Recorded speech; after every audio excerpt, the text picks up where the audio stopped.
Now, we revisit a petroleum saga that has gripped the nation and left Kenyans demanding answers. On Monday, October 27th, 2008, an auditor from Kenya Commercial Bank walked into the highly secured Mombasa depot of the Kenya Pipeline Company. He wasn't there to inspect paperwork, as he was looking for 126 million liters of petroleum. This was fuel worth 7.6 billion shillings that legally belonged to the bank. But when he checked the storage tanks, they weren't just running low, they were completely bone dry empty. There were no broken locks, no hijacked fuel trucks, and no signs that anyone had forced their way into the depot. Yet somehow, 126 million liters of petroleum had vanished in thin air. This was enough fuel to power the country for weeks, and no one knew where it was. So, who stole it? And how did they empty one of Kenya's most secure fuel depots without anyone noticing for almost a year? Welcome. This is Dark Hour Docs. To understand how billions of shillings worth of fuel disappeared without anyone breaking into a single storage tank, we first have to understand the man at the center of it all. His name was Yagnesh Devani, the executive chairman and principal shareholder of Triton Petroleum Limited. By the mid-2000s, Kenya's oil industry was dominated by multinational giants. Companies like Shell, Total, Chevron, and Canal controlled most of the country's petroleum imports, making it almost impossible for smaller firms to compete. Triton Petroleum was one of those smaller companies, and, on paper, it controlled less than 1% of Kenya's fuel market. Yet, despite its relatively small size, the company had managed to secure contracts and political connections that placed it alongside some of the biggest players in the industry. Those connections would soon become one of the greatest advantages for Triton and its bosses. Around the same time, Kenya introduced a financing arrangement that was meant to help smaller oil marketers grow. Under this system, banks such as Kenya Commercial Bank, Fortis Bank, and the Emirates National Oil Company financed the purchase of imported fuel on behalf of companies like Triton. The arrangement was simple. The banks paid for the fuel. The fuel was then stored inside the Kenya Pipeline Company's depots in Mombasa. Until Triton repaid the banks, that fuel legally belonged to the financiers. So, Kenya Pipeline Company acted only as the custodian and was never supposed to release a single liter without written approval from the banks. It was a system designed to protect everyone involved, but sadly, it also created the perfect opportunity for a heist. If someone inside Kenya Pipeline Company ignored those rules, millions of liters of fuel could leave the depot while the banks still believed it was safely sitting inside the storage tanks. That was the opportunity that Yagnesh Devani would exploit via a well-curated plan. Over the months that followed, Triton would cultivate relationships with insiders at Kenya Pipeline Company who could authorize fuel releases without informing the banks. On paper, everything appeared normal. The inventory reports continued arriving at the banks, reassuring financiers that their collateral remained untouched. But behind the scenes, the oil heist had already begun. For nearly a year, no one realized that the fuel securing billions of shillings in bank loans was quietly leaving the depot. And by the time anyone started asking questions, millions of liters had already been sold. The plan was astonishing in its simplicity, and all that remained was carrying it out. The scheme began taking shape between November 2007 and November 2008.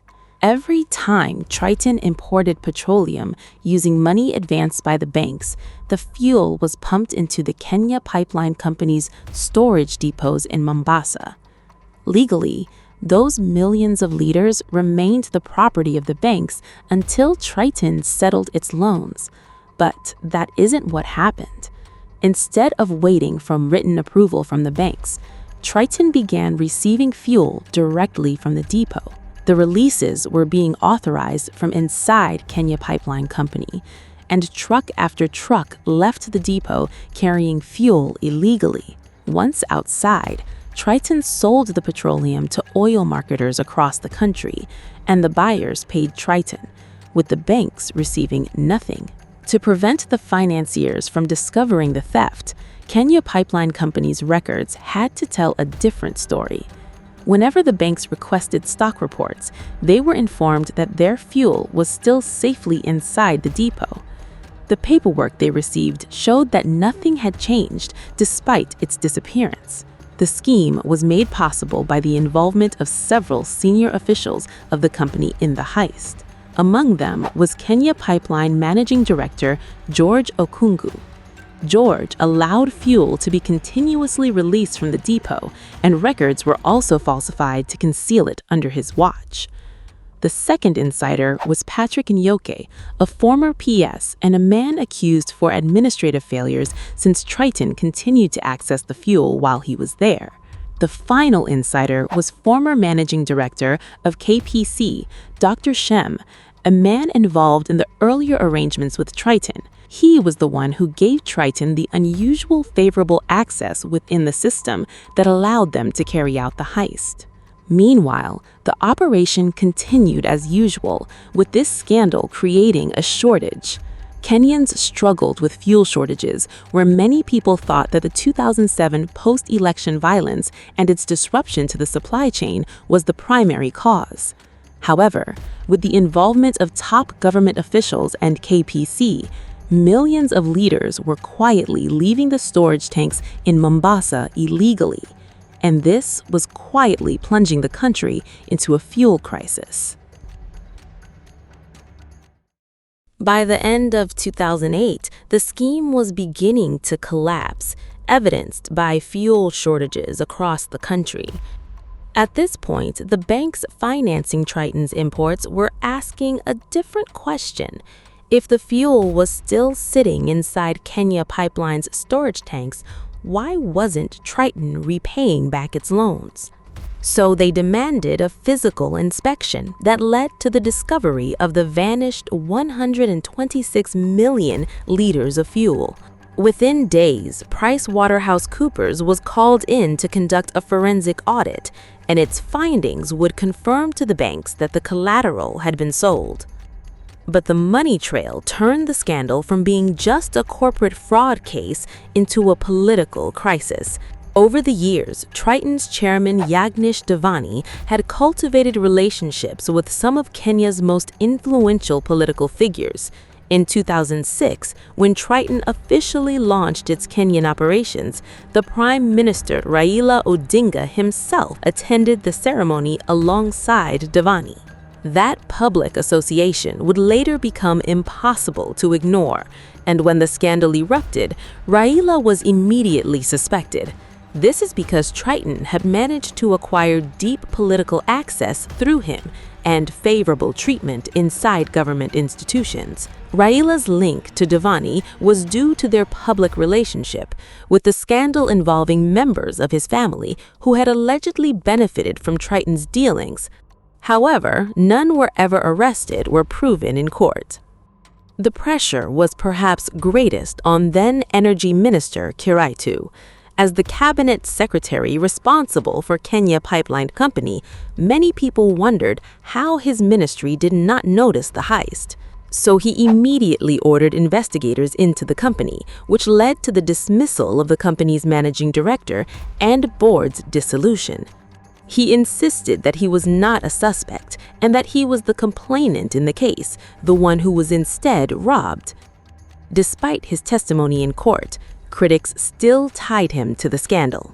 But while politicians defended themselves and investigators searched for answers, the man at the center of the scandal had already vanished. Yagnesh Devani had quietly left Kenya, traveled through India, and settled in the United Kingdom. Here, he would spend years fighting extradition, despite Kenyan authorities obtaining an arrest warrant and Interpol issuing a red notice. 15 years later, Kenya finally got him back. On January 23, 2024, Devani was successfully extradited from the UK, landed in Nairobi while under arrest, and faced charges. Prosecutors charged him with conspiracy to defraud, obtaining money by false pretenses, and fraudulently disposing of mortgaged goods. It looked as though one of Kenya's longest-running economic scandals was finally heading for trial. But as fate would have it, this was not the end. Time had become Devani's greatest ally, as key witnesses had died, others were untraceable, and crucial records against him had disappeared. The office of the DPP eventually withdrew the main case, citing the lack of enough evidence to sustain a conviction. Ironically, Kiraitu himself was one of the witnesses that prosecutors said they could no longer rely on.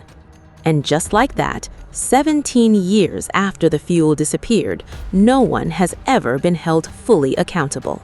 The Triton Oil Scandal exposed how political connections, institutional failures, and years of delay can turn one of the country's biggest financial crimes into a case with no clear ending. This has been Dark Hour Docs. Thank you for watching.